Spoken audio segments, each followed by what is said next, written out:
Welcome back. It is Sunday evening, and happy Halloween. We are back once again for a live cold reading. I'm Eric, and tonight we're going to be reading from Charles Dickens' Bleak House. I believe, if I'm not mistaken, we will be reading chapter 61. So we are moving along through the story. I actually checked for a change and determined that the story is in fact 67 chapters long. So we are coming right up on the dramatic conclusion of things, I think. And as befits this very labor of love kind of off-the-cuff production, tonight I am run right up against the clock, to the point where the tea that I am drinking tonight, which is a cup of constant comment, I had not even finished brewing when I had to go live with the camera. So I'm going to need to get rid of a little bit of detritus. Please forgive the ramshackle nature of things. That is good, though.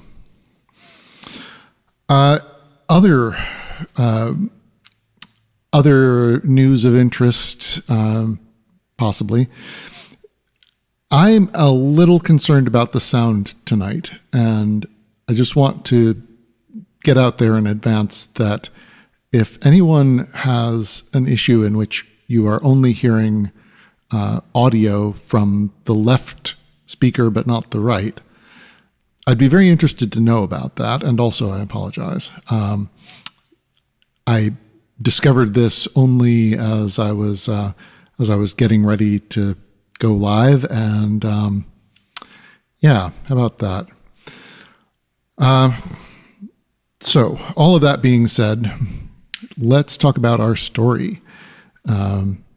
We are moving toward the dramatic conclusion of things. People are dying. People are worried about other people dying. There are lost offspring being reunited. It's all very dramatic, and there is snow falling. So, returning then, Charles Dickens, Bleak House, chapter 61, A Discovery. The days when I frequented that miserable corner which my dear girl brightened can never fade in my remembrance. I never see it, and I never wish to see it now.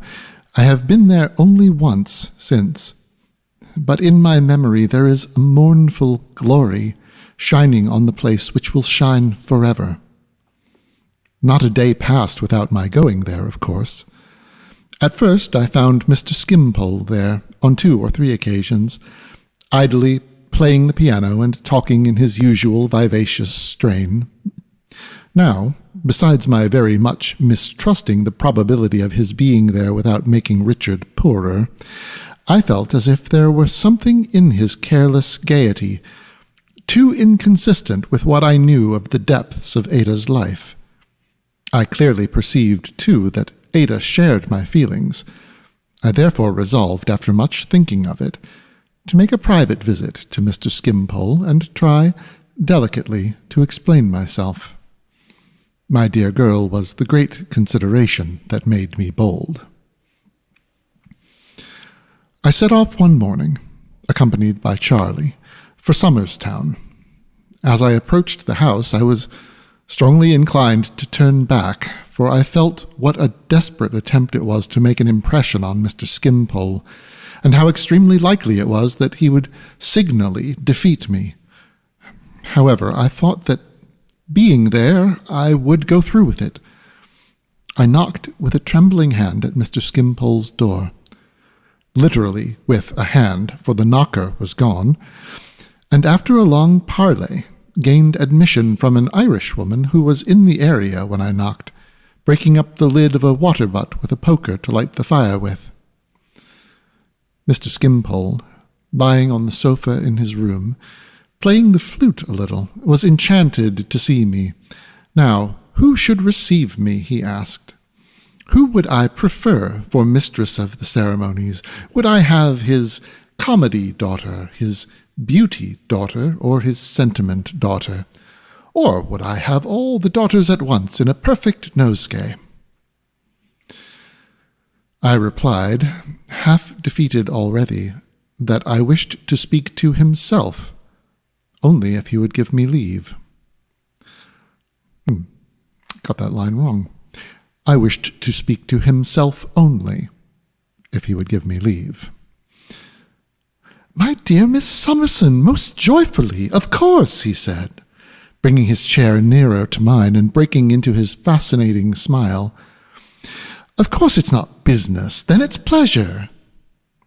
I said it certainly was not business that I came upon, but it was not quite a pleasant manner. "Well, then, my dear Miss Summerson," said he, with the frankest gaiety, "don't allude to it. Why should you allude to anything that is not a pleasant matter? I never do. And you are a much pleasanter creature in every point of view than I. You are perfectly pleasant. I am imperfectly pleasant. Then, if I never allude to an unpleasant matter, how much less should you? So that's disposed of, and we will talk of something else." Although I was embarrassed, I took courage to intimate that I still wished to pursue the subject. "I should think it a mistake," said Mr. Skimpole with his airy laugh, "if I thought Miss Summerson capable of making one, but I don't." "Mr. Skimpole," said I, raising my eyes to his, "I have so often heard you say that you are unacquainted with the common affairs of life. Oh, meaning our 3 banking-house friends, L, S, and, who's the junior partner? D?" said Mr. Skimpole brightly. "Not an idea of them." "That perhaps," I went on, "you will excuse my boldness on that account. I think you ought most seriously to know that Richard is poorer than he was." "Dear me," said Mr. Skimpole. "So am I, they tell me." "And in very embarrassed circumstances." "Parallel case exactly," said Mr. Skimpole, with a delighted countenance. "This, at present, naturally causes Ada much secret anxiety, and as I think she is less anxious when no claims are made upon her by visitors, and as Richard has one uneasiness always heavy on his mind, it has occurred to me to take the liberty of saying that if you would not—" I was coming to the point with great difficulty, when he took me by both hands, and with a radiant face and in the liveliest way anticipated it. "Not go there? Certainly not, my dear Miss Summerson. Most assuredly not. Why should I go there? When I go anywhere, I go for pleasure. I don't go anywhere for pain, because I was made for pleasure. Pain comes to me when it wants me. Now, I have had very little pleasure at our dear Richard's lately, and your practical sagacity demonstrates why. Our young friends, losing the youthful poetry which was once so captivating in them, begin to think, this is a man who wants pounds. So I am. I always want pounds. Not for myself, but because tradespeople always want them of me. Next, our young friends begin to think, becoming mercenary, this is the man who had pounds, who borrowed them, which I did. I always borrow pounds. So our young friends, reduced to prose, which is much to be regretted, degenerate in their power of imparting pleasure to me. Why should I go see them, therefore? It's absurd. Through the beaming smile with which he regarded me as he reasoned thus, There now broke forth a look of disinterested benevolence, quite astonishing. "Besides," he said, pursuing his argument in his tone of light-hearted conviction, "if I don't go anywhere for pain, which would be a perversion of the intention of my being and a monstrous thing to do, why should I go anywhere to be the cause of pain? If I went to see our young friends in their present ill-regulated state of mind, I should give them pain. The associations with me would be disagreeable. They might say, 'This is the man who had pounds and who can't pay pounds,' which I can't, of course. Nothing could be more out of the question. Then kindness requires that I shouldn't go near them, and I won't." He finished by genially kissing my hand and thanking me. Nothing but Miss Summerson's fine tact, he said, would have found this out for him. I was much disconcerted, but I reflected that if the main point were gained, it mattered little how strangely he perverted everything leading to it. I had determined to mention something else, however, and I thought I was not to be put off in that. "Mr. Skimpole," said I must take the liberty of saying before I conclude my visit that I was much surprised to learn on the best authority some little time ago that you knew with whom that poor boy left Bleak House, and that you accepted a present on that occasion. I have not mentioned it to my guardian, for I fear it would hurt him unnecessarily, but I may say to you that I was much surprised." "No, really surprised, my dear Miss Summerson?" he returned inquiringly, raising his pleasant eyebrows. "Greatly surprised." He thought about it for a little while, with a highly agreeable and whimsical expression of face, then quite gave it up and said in his most engaging manner, "You know what a child I am. Why surprised?" I was reluctant to enter minutely into that question, but as he begged I would, for he was really curious to know, I gave him to understand in the gentlest words I could use that his conduct seemed to involve a disregard of several moral obligations. He was much amused and interested when he heard this, and said, "No, really," with ingenuous simplicity. "You know, I don't intend to be responsible. I never could do it. Responsibility is a thing that has always been above me or below me," said Mr. Skimpole. "I don't even know which, but as I understand the way in which my dear Miss Summerson, always remarkable for her practical good sense and clearness, puts this case, I should imagine it was chiefly a question of money, do you know?" I incautiously gave a qualified assent to this. "Then you see," said Mr. Skimpole, shaking his head, "I am hopeless of understanding it." I suggested as I rose to go that it was not right to betray my guardian's confidence for a bribe.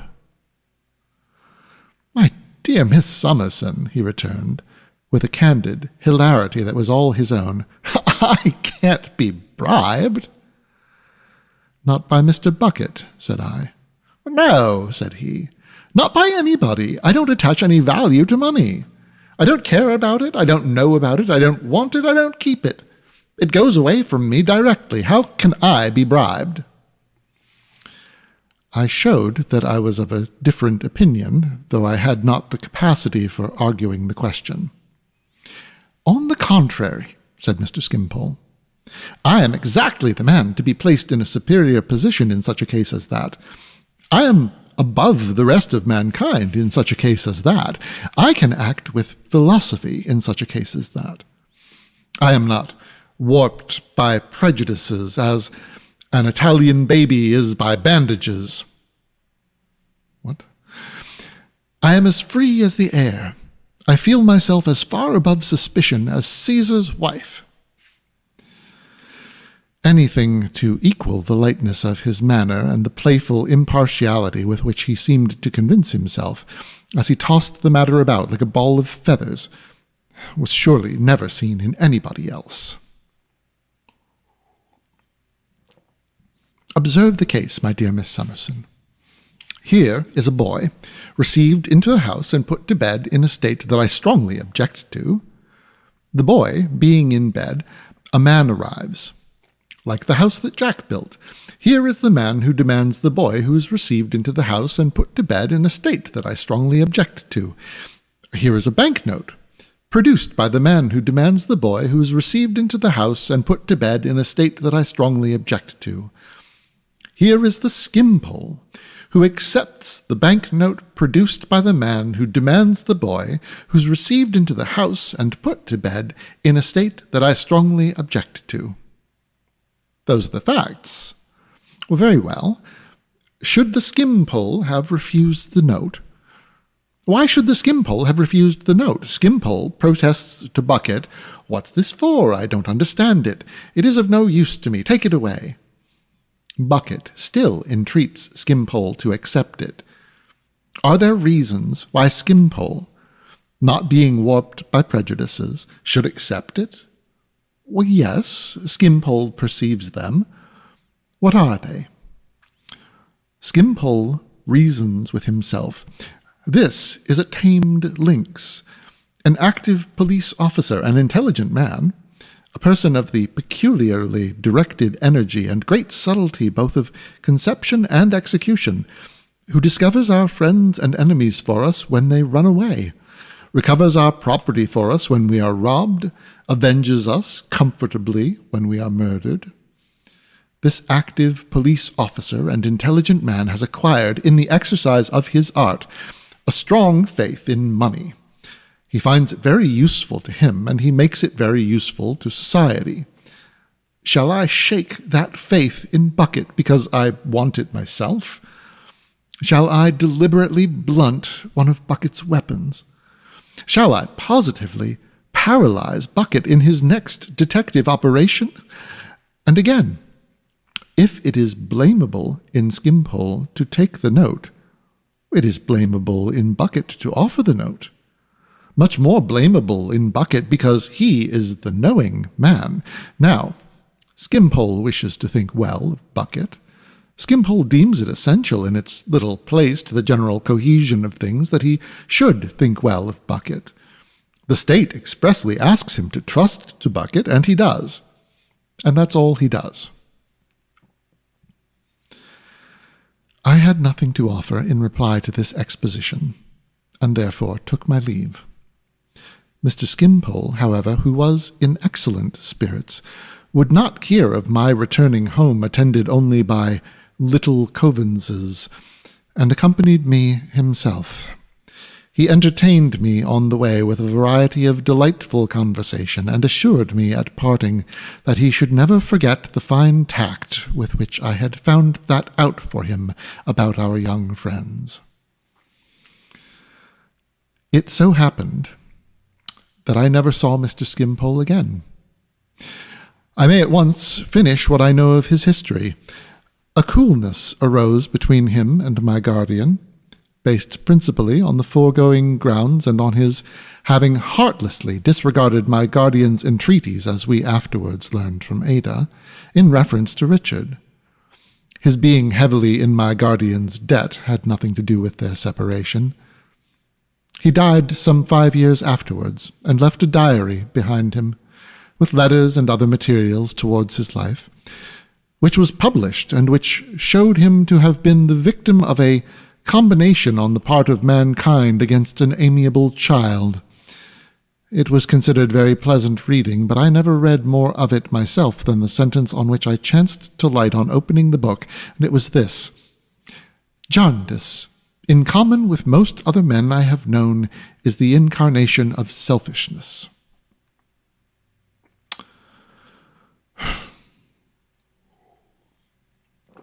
And now I come to a part of my story, touching myself very nearly indeed, and for which I was quite unprepared when the circumstance occurred. Whatever little lingerings may have now and then revived in my mind associated with my poor old face had only revived as belonging to a part of my life that was gone like my infancy or my childhood. I have suppressed none of my many weaknesses on that subject, but have written them as faithfully as my memory has recalled them. And I hope to do, and mean to do, the same down to the last words of these pages, which I see now not so very far before me.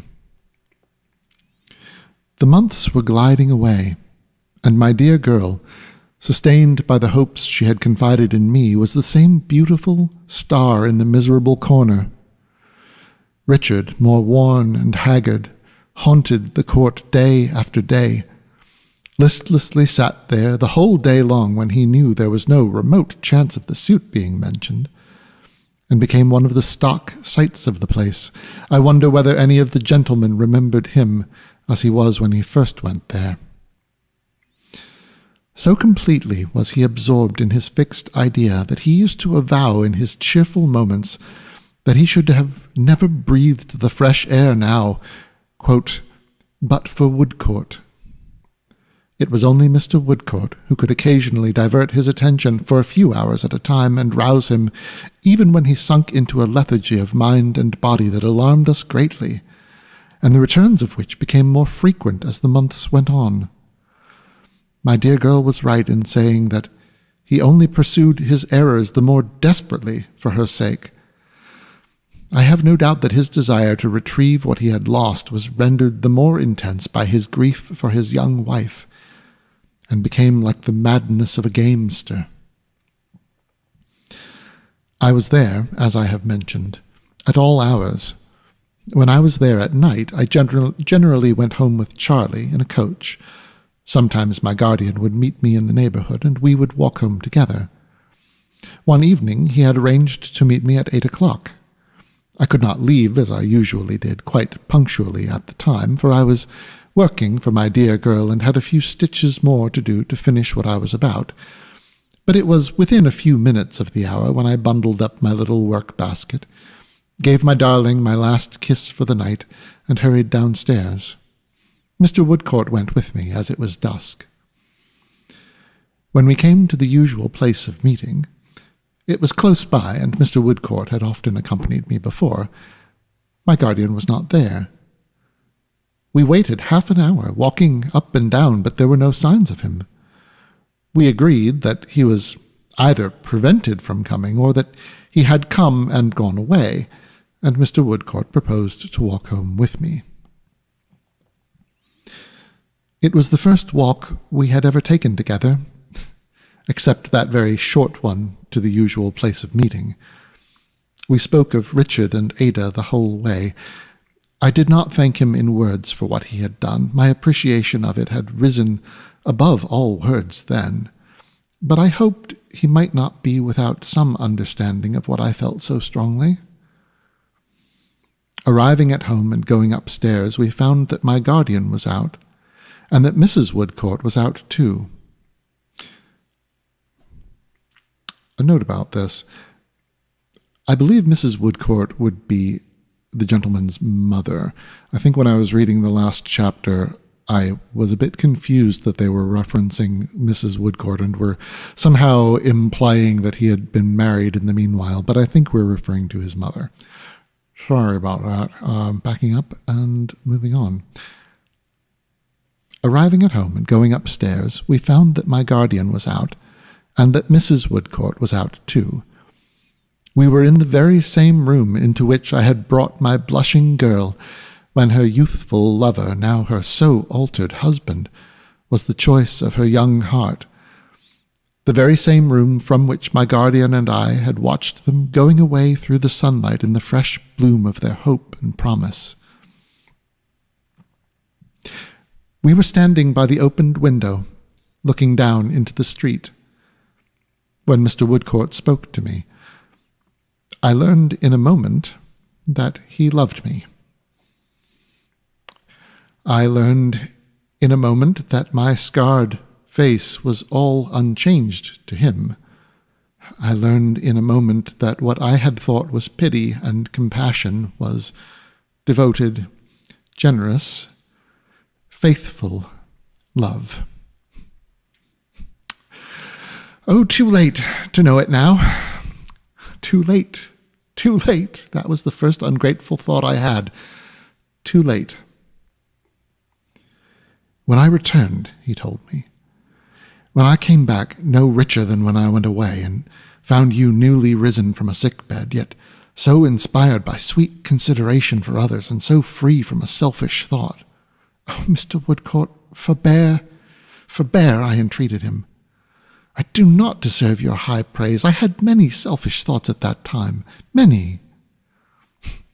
Heaven knows, beloved of my life, said he, my praise is not a lover's praise, but the truth. You do not know what all around you see in Esther Summerson, how many hearts she touches and awakens, what sacred admiration and what love she wins. Oh, Mr. Woodcourt, cried I, it is a great thing to win love. It is a great thing to win love. I'm proud of it and honored by it, and the hearing of it causes me to shed these tears of mingled joy and sorrow. Joy that I have won it, sorrow that I have not deserved it better, but I am not free to think of yours. I said it with a stronger heart, for when he praised me thus, and when I heard his voice thrill with his belief that what he said was true, I aspired to be more worthy of it. It was not too late for that. Although I closed this unforeseen page in my life tonight, I could be worthier of it all through my life, and it was a comfort to me and an impulse to me, and I felt a dignity rise up within me that was derived from him when I thought so. He broke the silence. I should poorly show the trust that I have in the dear one who will evermore be as dear to me as now. And the deep earnestness with which he said it at once strengthened me and made me weep. If, after her assurance that she is not free to think of my love, I urged it, dear Esther, let me only tell you that the fond idea of you which I took abroad was exalted to the heavens when I came home. I have always hoped in the first hour when I seemed to stand in any ray of good fortune to tell you this. I have always feared that I should tell it to you in vain. My hopes and fears are both fulfilled tonight. I distress you. I've said enough. Something seemed to pass into my place that was like the angel he thought me, and I felt so sorrowful for the loss he had sustained. I wished to help him in his trouble, as I had wished to do when he showed that first commiseration for me. Dear Mr. Woodcourt, said I, before we part tonight, something is left for me to say. I never could say it as I wish, I never shall, but I had to think again of being more deserving of his love and his affliction before I could go on. I am deeply sensible of your generosity, and I shall treasure its remembrance to my dying hour. I know full well how changed I am. I know you are not unacquainted with my history, and I know what a noble love that is which is so faithful. What you have said to me could have affected me so much from no other lips, for there are none that could give it such a value to me. It shall not be lost. It shall make me better. He covered his eyes with his hand and turned away his head. How could I ever be worthy of those tears? If, in the unchanged intercourse we shall have together, in tending Richard and Ada, and I hope in many happier scenes of life, if you ever find anything in me which you can honestly think is better than it used to be, believe that it will have sprung up from tonight and that I shall owe it to you. And never believe, dear Mr. Woodcourt, never believe that I forget this night, or that while my heart beats it can be insensible to the pride and joy of having been beloved by you. He took my hand and kissed it. He was like himself again, and I felt still more encouraged. "I am induced by what you said just now," said I, "to hope that you have succeeded in your endeavor." "I have," he answered. "With such help from Mr. Jarndyce as you, who know him so well, can imagine him to have rendered me, I have succeeded." "Heaven bless him for it," said I, giving him my hand. "And heaven bless you in all you do." "And I shall do it better for the wish," he answered. "It will make me enter on these new duties as on another sacred trust from you." "Richard," I exclaimed involuntarily, "what will he do when you are gone?" "I am not required to go yet. I would not desert him, dear Miss Summerson, even if I were." One other thing I felt it needful to touch upon before he left me. I knew that I should not be worthier of the love I could not take if I reserved it.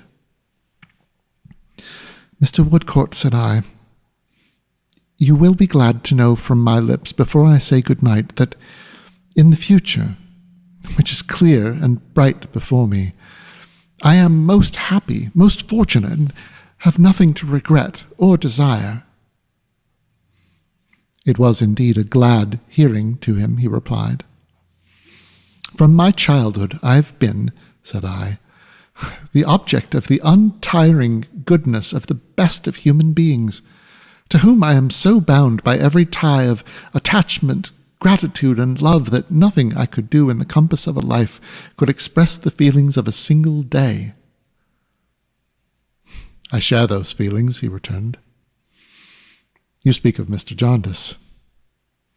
"You know his virtues well," said I, "but few can know the greatness of his character as I know it. All its highest and best qualities have been revealed to me in nothing more brightly than in the shaping out of that future in which I am so happy.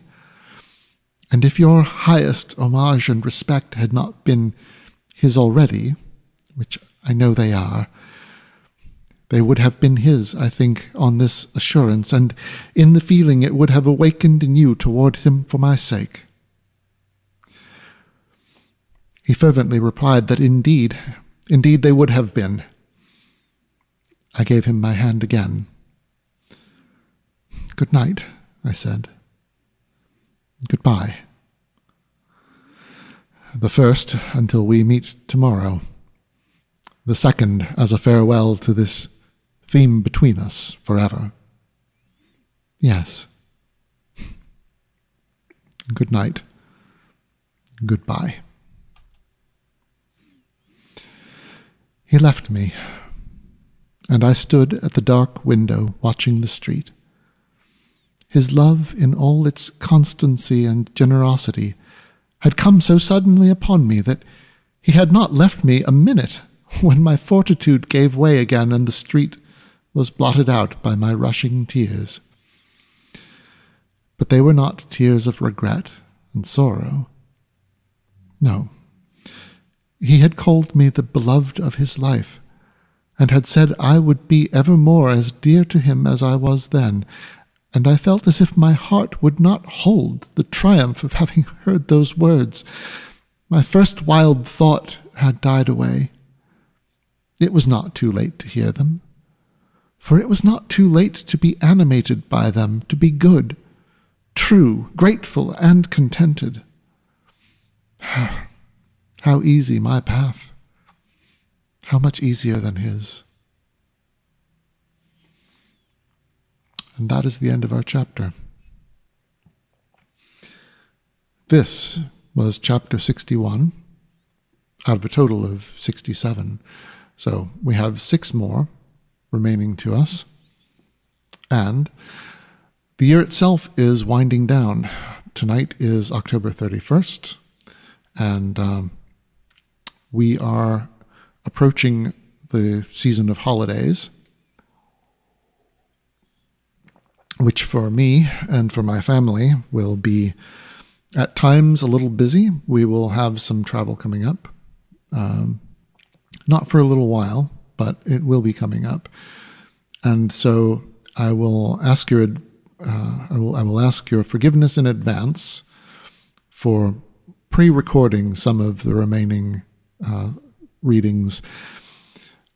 I will absolutely broadcast those recordings as having been recorded live, so not entirely cheating, even if I'm not speaking the words at the moment to the internet.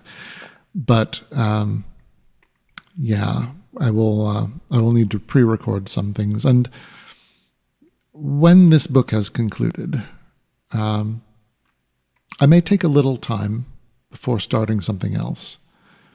I'll need to give it some thought.